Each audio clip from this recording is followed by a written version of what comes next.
A nice, crispy, autumn harvesting Savoy cabbage. From seed to table.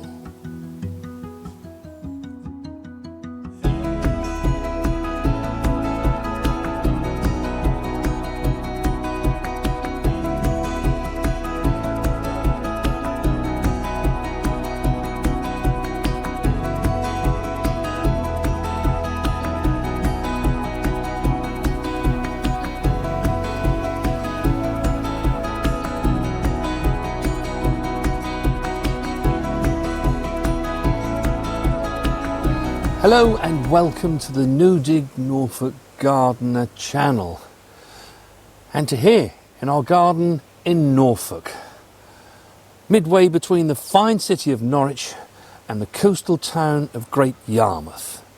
We grow our vegetables in Zone 9A. Cabbages are a productive and nutritious crop, rich in vitamins, antioxidants and fibre. They can be enjoyed in many ways, raw or cooked. They can be made into coleslaw and sauerkraut. They can be sautéed, lightly steamed, and added to stir-fries, stews and soups. Cabbages are a member of the brassica family. They are very hardy and extremely versatile, and they take around 4 to 6 months to mature. The first thing to note when growing cabbages is that they are grouped together according to the time that they harvest and not the time that they are sown. Autumn cabbages form large heads and they are sown in mid-spring to give you a harvest before winter. It's the beginning of May and I'm about to sow some autumn harvesting cabbages. I filled a module tray with some fresh compost and made divots 3/4 of an inch deep. I'm aiming for 2 seeds per cell. If one germinates, happy days. If 2 germinate, just thin to the strongest seedling. Using this method, it will improve the chances of something germinating in each cell. A month to 5 weeks later, your plants will be ready to be transplanted into their final growing positions. However, if your plot is known to be quite damp and has slugs, you may want to leave these just 2 or 3 weeks longer so that they are stronger plants in order that they can withstand any attack that might come their way. Make your hole deep enough to set them right up to the lowest leaves. This will help stop any wind rock because you won't have a long stem. Space according to the seed packet or the size head you want at harvesting time. I know from experience that 18 inches each way gives myself and Mrs. W the size heads for us. Space wider for larger heads and less for smaller heads. Firm in and puddle in the plants. Brassicas should be planted into firm ground to give you tight heads. Being no dig, our ground is naturally firm, but if you are a digger and watching this, then tread the ground where they are to grow a few weeks before to ensure that it is firm. Cabbages are generally easy to look after.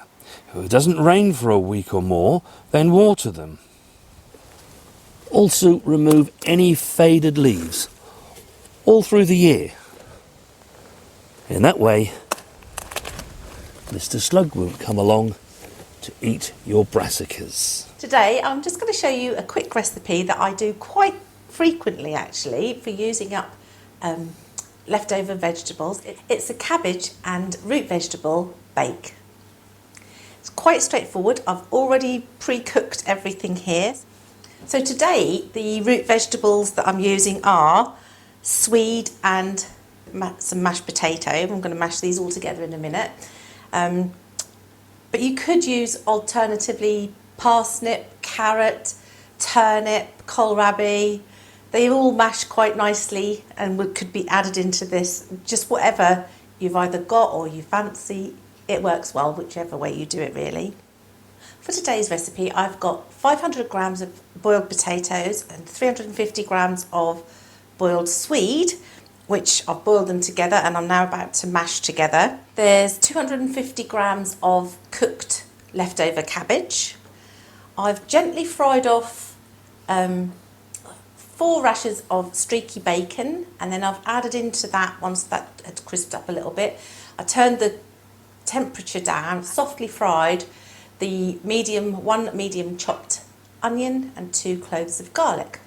The only other ingredients that you will need are a knob of butter for the mash and a couple of teaspoons of whole grain mustard and some grated cheddar.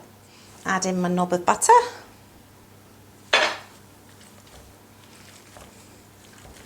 So I've given the potato and swede a good mash in with the knob of butter, and to that I'm going to add the bacon and onion and garlic.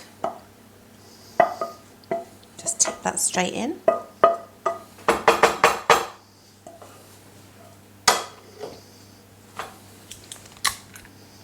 Two teaspoons of whole grain mustard.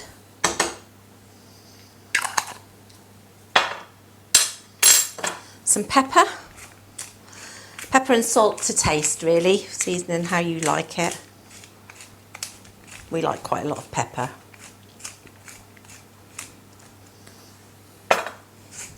Not too much salt because you have got the saltiness from the bacon. Although the bacon is an optional extra, you don't have to add the bacon if you just wanted to keep it as a total vegetarian recipe, just omit the bacon, that would be fine. And then the 250 grams of cooked boiled cabbage left over from our Sunday roast this week. And you just simply mix everything in together, give it all a really good stir round. So that's given that a nice mix around. And I'm just going to tip this now into a buttered baking dish.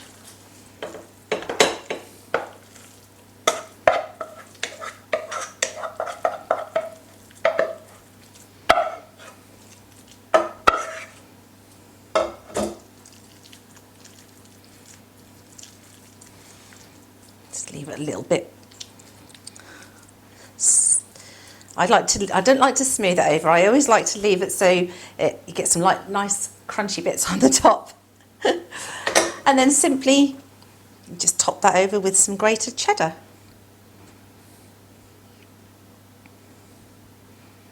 Now we eat this we eat it as a standalone meal sometimes. We also have it with sausages, cold meats, anything like that really, don't we, Barry? It's a really versatile meal for us.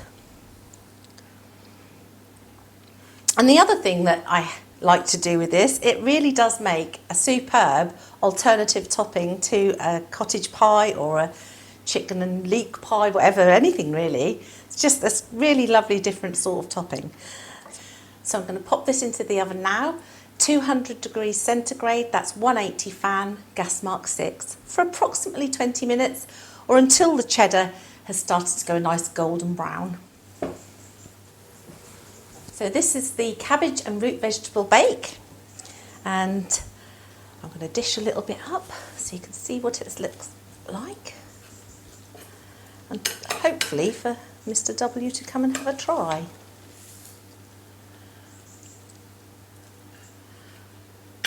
Look at that. So Mr. W, are you going to come and give it a try? All your own homegrown vegetables from your No Dig Norfolk garden in there?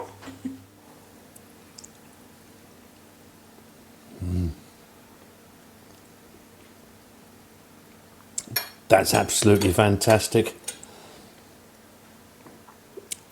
It's an alternative take really on a cold cannon, isn't it? It is, with just some extra bits in it really, yes, yeah. And as Mrs. W said, you don't have to cook it as a bake like this. You can do the whole thing but then put it on top of your shepherd's pie or cottage pie, sausage casserole. Oh, absolutely amazing. I believe I've got some duck breasts to have with this You evening. have, as we're on holiday. It's a bit of a treat for us. So yes, yes. So really looking forward to that. It really is absolutely amazing. And to think that cabbage can be used in so many ways. It can be cooked with other vegetables. It can be cooked as a standalone vegetable. I would implore you to grow your own cabbages. You won't get anything better tasting than that. And they so complement so many dishes. Cabbages are best eaten fresh, but some autumn and winter varieties will store for several months in a cool, dry, frost-free place. Cabbages are generally trouble-free, but you do need to take some precautions so that they don't get some of the pests and diseases that can affect them. Cover plants with insect mesh to protect from cabbage white butterflies and pigeons. Placing collars around the base of the stem can help to deter cabbage root fly. Also protect from slugs and snails. See our video about slug control in the link above. But by far the most serious disease that can affect cabbages and all of the brassica family is clubroot. If you're unlucky enough to get clubroot in your plots, or if you already have it, you'll know that you can't grow brassicas in the same space for several years. If you're in a position where your plot is new and you don't have clubroot, the best way to avoid this is to raise your own seedlings. Don't accept gifts from anybody else because they may already have clubroot in their plots. Also, if somebody is visiting your plot or your garden and they are known to have clubroot, then do insist that they bring another pair of footwear with them to wear while walking around your plot. This disease is easily spread if they've walked on their plots and then they walk on yours. If you want to see more of this How to Grow series as and when we release the videos, then the best way to do that is to make sure that you are subscribed to our channel. So do hit that subscribe button. As always, we welcome your comments, so do leave them in the comments section below. And if you like this video, then do give us a thumbs up. Have a great gardening week, and we shall see you very soon.